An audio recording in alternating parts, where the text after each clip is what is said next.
My absolute worst experience as a manager was when I managed someone that I was friends with before. This was a former peer, someone that I worked with every single day. We not only that, we went to lunch with every single day. We went to happy hours. We got together on the weekends. This wasn't just a former peer, this was my best friend at work. And when I was asked to be the manager, I was actually pretty excited. I said to myself, oh my gosh, like I already know her. We get along so great. This is going to be awesome. And then what I learned immediately, boom, like clockwork, was it was not awesome. It wasn't awesome at all. It was horrible because all of these assumptions that I had made of how easy it would be and how we just knew each other and we didn't really have to talk about anything, everything went south. Because when you don't talk about it, when you make this shift and you just assume, and then you think the first time something goes wrong, you're like, well, I don't want to rock the boat. I really like this person. I don't want to upset the friendship. So you avoid and avoid and avoid. And soon enough, just like what happened with me, you get to a point and you're like, not only am I so fed up with this person, I don't even want to be their friend either. And you get in this lose lose where you've lost a great potential team member and you have lost a friend in the process. And literally been there. And when that happened to me, I went to my own manager and said, "Hey, I don't want to do this anymore. Can you change reporting structure? Have a report to you. I don't want to do this. I hate it. Please save me from it." And she said, "No, you've got to deal with this." And in that process, I learned a tool that I'm going to share with you today and a structure for how to deal with the situation, which is all too common. If we are in the corporate world, if we are in a big company, maybe even a small company, a good amount of time, we become a manager of someone that we were peers with. Right? You're on a team together and you are standing out as a high performer, as a leader, and you're asked to lead the team of people that you knew already, people that were your peers, people that you maybe went to lunch with, people that all of you kind of talked about the boss together and now you're the boss. Maybe it's people that you were good friends with.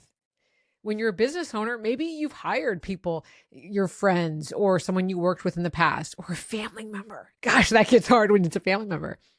And you jump right into it thinking it's all good. I know this person. We like each other. We click. And you just jump right into it.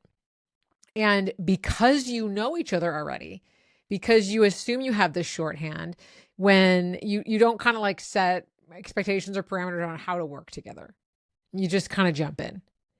And on previous episodes of the show, I've actually talked about that is the most critical thing to do is when to become a manager of any situation, to talk about, okay, let's reset. Let's talk about how we want to work together. But that's not the tool I want to talk about today. I want to talk about what we do when we didn't reset expectations, when we didn't sort of design our working relationship in this new structure, when it's a couple weeks in, a couple months in, maybe even a year in. And we're thinking, oh my gosh, this person keeps doing that thing and it's driving me nuts, but I don't know if it's because I know them personally or if it's because of whatever, or we start to feel really disrespected. And we think that's not how they would have acted if they had a boss they didn't know before. Why are they doing that to me? Why are they think they can get away with saying that? Why are they showing up late? Why aren't they finishing stuff? Why are they saying, yeah, I'll get to it? Why is that happening? And we feel disrespected.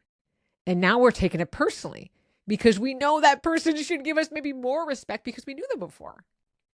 One of these situations I know has got to resonate because we've all been there.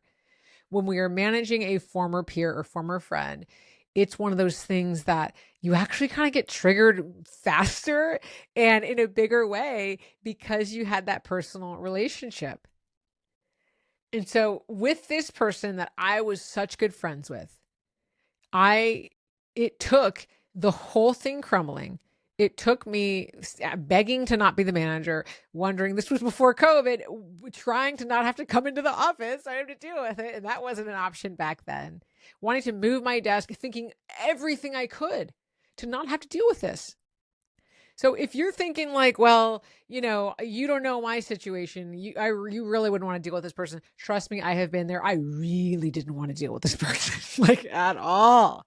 And I wrote about it in my first book, Unstuck.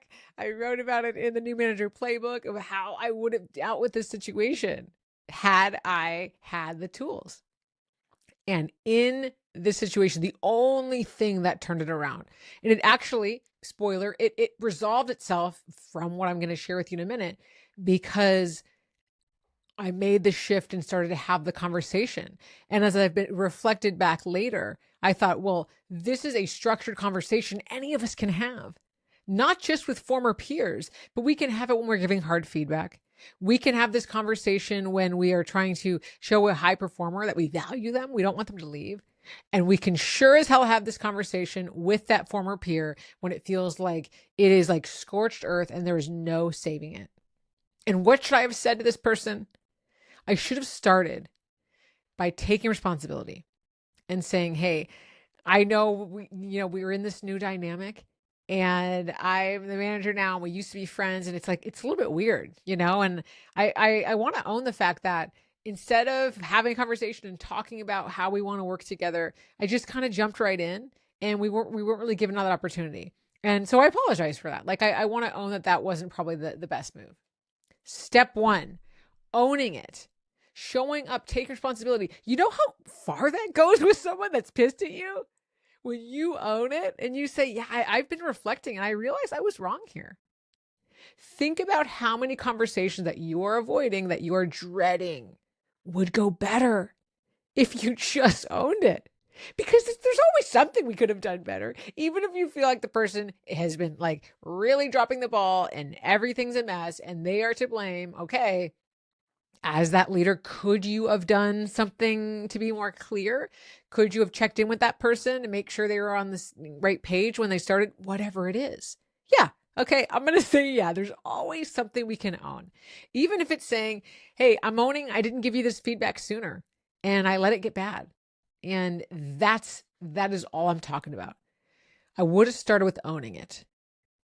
Second thing I would have said to this person would have been, over the last few weeks, I've noticed some of the deadlines slipping, and I know that you've got a lot on your plate. I know that you're working hard.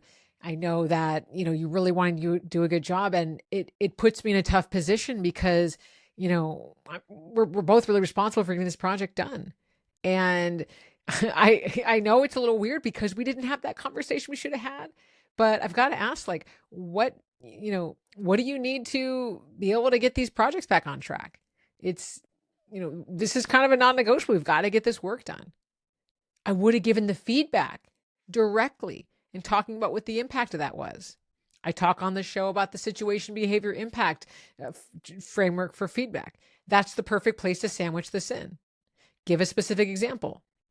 When we had this big project that had to be done last Friday, you emailed me 2 days before saying it was going to be late.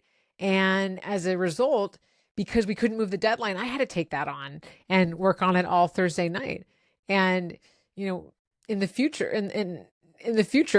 can you give me more notice when something might be late so that we can make a new plan? I can find another team member to do it, right? That's where you give the specific feedback in the middle of this conversation, so the person knows what's going on.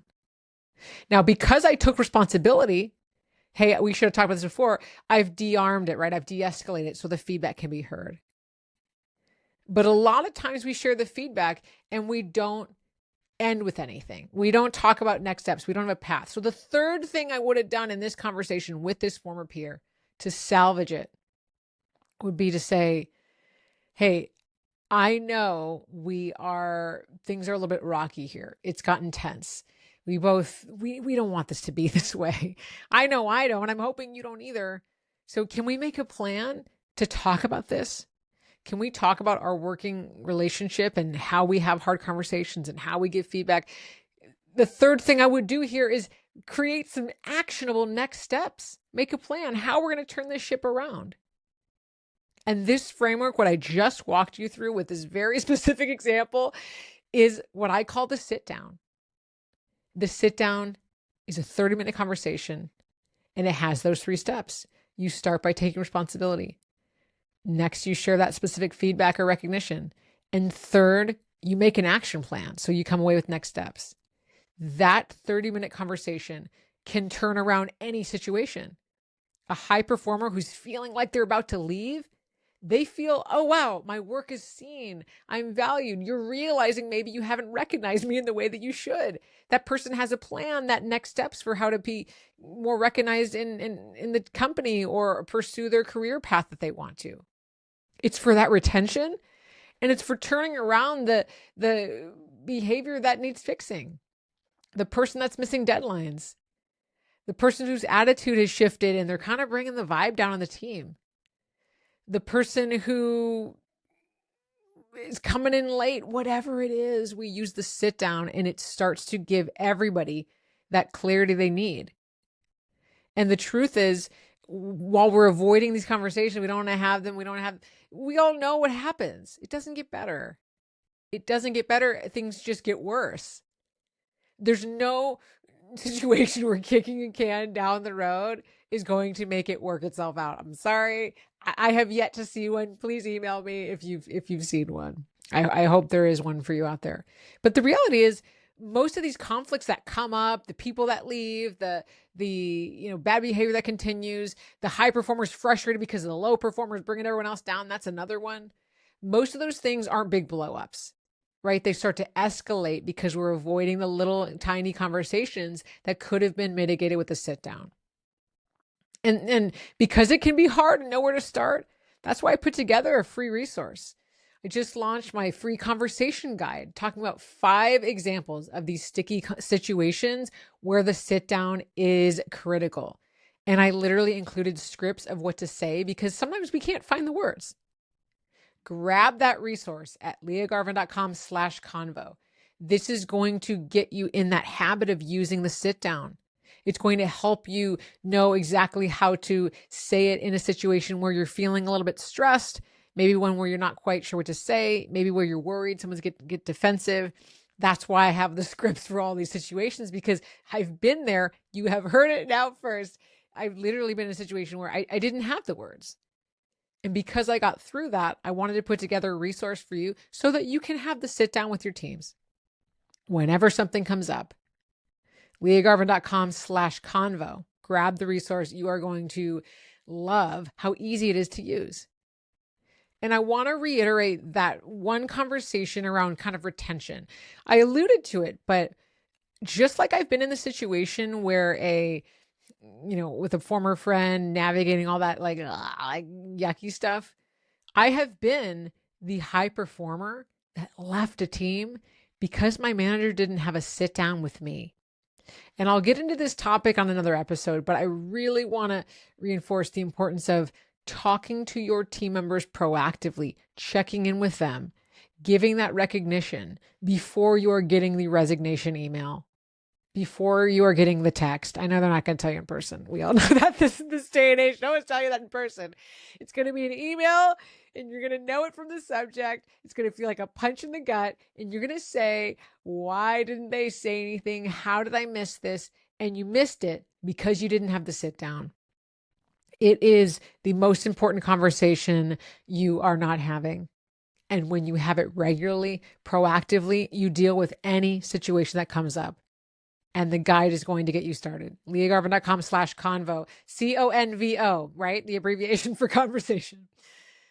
So I know it feels scary. We still want to avoid it, but it doesn't get better. And because I know so many of us have been in that situation, going from peer to manager or friend to manager, this is going to really sink in of how powerful that would have been if you had that at the beginning. And because the situation is so common, please share this episode with someone who maybe recently started managing a former peer or is thinking about taking on the role, because this is one of those things that can be the worst situation that could actually flip to be the best situation because you have that relationship there. It doesn't have to be the worst thing, okay? And the sit down is going to be how you get there. See you next time.